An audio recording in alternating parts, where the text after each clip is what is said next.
Rishad Hossain PSL এ প্রথম দুইটা ম্যাচে 6টা উইকেট পাওয়ার পর একটা ভিডিও বানাইছিলাম, বলছিলাম এখনই লাফায়েন না, মাথায় তুলেন না রিশাদ হোসেনকে, আরো দুই একটা ম্যাচ খেলতে দেন, দেখেন কি করে। কারণ যে দুইটা ম্যাচে 6টা উইকেট পাইছে, সেই দুইটা ম্যাচে প্রথমেই মাজা কুমার ভেঙে দিছে আপনার ফাস্ট বোলাররা, বিশেষ করে শাহিন শাহ আফ্রিদি। দেন চাপের মধ্যে যখন ব্যাটসম্যানরা এমনিতেই যখন ডিফেন্ড করতেছে, সেই সময় উইকেট গুলা পাইছে এই হচ্ছে রিশাদ হোসেন। তাই বলছিলাম যে আরো দুই তিনটা ম্যাচ খেলুক, তারপর বোঝা যাবে যে সেট ব্যাটসম্যানের বিপক্ষে রিশাদ হোসেন কেমন বোলিং করে। এইটা বলাতে যারা ক্রিকেটের বিশাল জ্ঞানী হয়ে গেছে তারা ভাই কমেন্টে গালাগালি করছে। তো এই যে রিশাদ হোসেন এখন এসে লাহোর কালান্দার্স দল থেকে বাদ পড়লো, এখন কেমন লাগে? এখন কেমন লাগে ভাই? এই যে ওই দুইটা ম্যাচে 6টা উইকেট পাওয়ার পর পরের ম্যাচে সে কি করছে, ওই ম্যাচটাতে রিজওয়ান এবং রিজওয়ানের সাথে ওইটা কে নাম মনে পড়ছে, ইয়াসির কি, যাই হোক, এই দুইজন মিলে ওপেনিং পার্টনারশিপ 100+ রানের করে ফেলে। সেই ম্যাচটাতে এমন মার দিচ্ছিল, প্রথমে উইকেট পড়েনি, দেন আপনার বোলিং এ আসছে আপনার রিশাদ হোসেন। সে প্রথম ওভারে 10 রান খাইলো, দ্বিতীয় ওভারে 12 রান খাইলো। এই যে 4টা ওভার সেদিন বল করে সে 45টা রান খাইছে এবং দুইটা উইকেট নিছে। যেই দুইটা উইকেট নিয়ে দলের কোনো লাভই হয়নি, কোনো ইম্প্যাক্টই পড়েনি। দেন পরের ম্যাচটাতে সে দুইটা ওভার বোলিং করতে পারছে, এমনিতেই 100 কত রানে যেন আপনার লাহোর 130 কি, লাহোর কালান্দার্স 130-এর মধ্যে 130 রান করতে পারছিল, 131-এ বোধহয় টার্গেট বা 30-এ টার্গেট। তখন তখন এই যে শাহিন শাহ আফ্রিদি, হারিস রউফ এরা শুরুতে বেশ চাপে ফেলছিল প্রতিপক্ষকে, উইকেট পাচ্ছিল। দেন রিশাদ হোসেনরা যখন বোলিং এ আসছে, কেউ আর আটকাইতে পারেনি, রিশাদ হোসেনও পারেনি, 2 ওভার বোলিং করে 18 রান দিছে। তো পরবর্তী দুইটা ম্যাচে এই যে 4 ওভারে 45 রান দিয়ে দুইটা উইকেট এবং 2 ওভারে 18 রান দেওয়া, এই দুইটা ম্যাচে রিশাদ হোসেন কোনো ইম্প্যাক্টই ফেলতে পারেনি। এইটাই আমি বলছিলাম, যখন পিএসএল এর যে ফ্ল্যাট পিচ, এখানে যে রান হয়, এরকম পিচে যখন আপনার একদম সেট ব্যাটসম্যান থাকবে, তখন এরকম রিশাদ হোসেনকে কঠিন মার দিবে। সেইটাই হয়েছে, 4 ওভারে 45 রান খাইছে। হ্যাঁ, যেই দুইটা উইকেট পাইছে ভাই, মারতে গেলে উইকেট যাবেই। ওই দুইটা উইকেটে তেমন কোনো ক্ষতি হয়নি প্রতিপক্ষের, মানে কোনো ইম্প্যাক্টই পড়েনি। এই হচ্ছে অবস্থা। এখন এখন এই যে মানে যারা গালাগালি করছিলেন প্রথম ভিডিওটাতে, যখন বলছিলাম রিশাদ হোসেনকে নিয়ে লাফালাফি করেন না, এখন তাদের কেমন লাগে ভাই? এখন তাদের কেমন লাগে?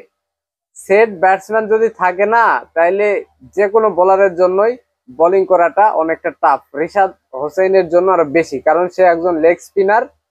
হ্যাঁ, তার যদি ওভারে আপনার 4টা বল ভালো হয়, 2টা বল মারার মতো পাবে।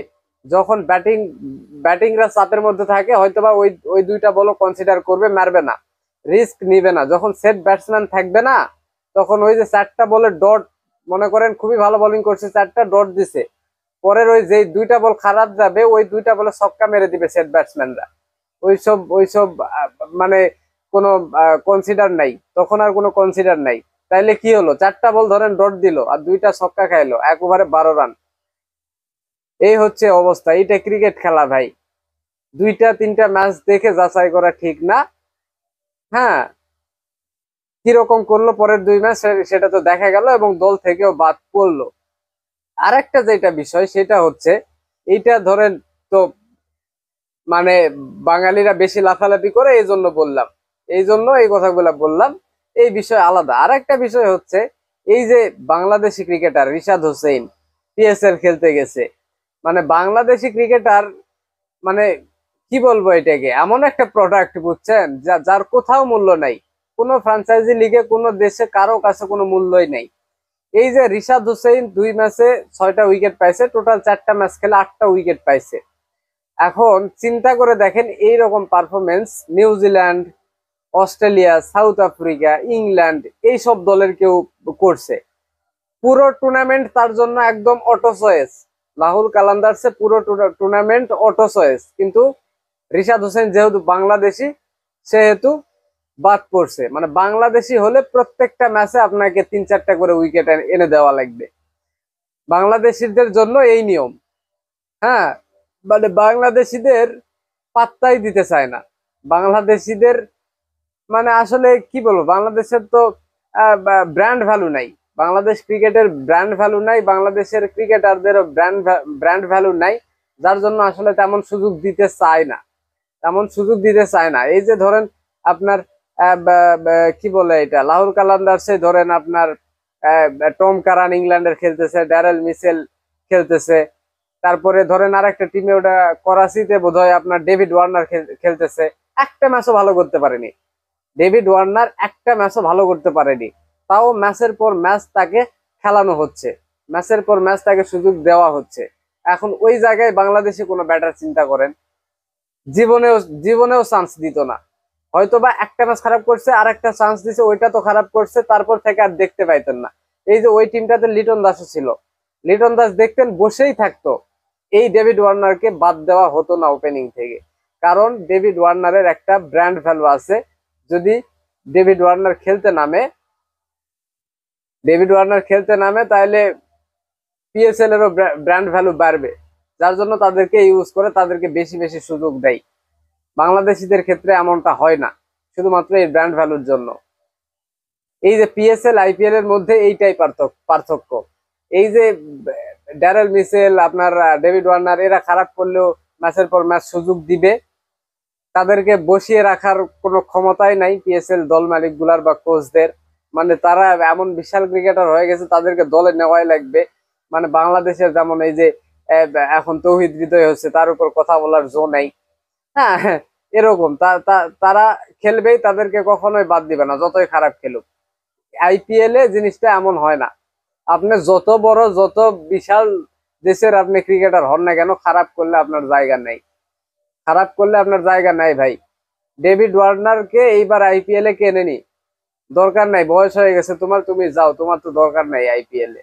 ও তো আইপিএল ওইটা দেখে না, আইপিএল দেখে তুমি কি পারফরমেন্স করতেছো ওইটা দেখে।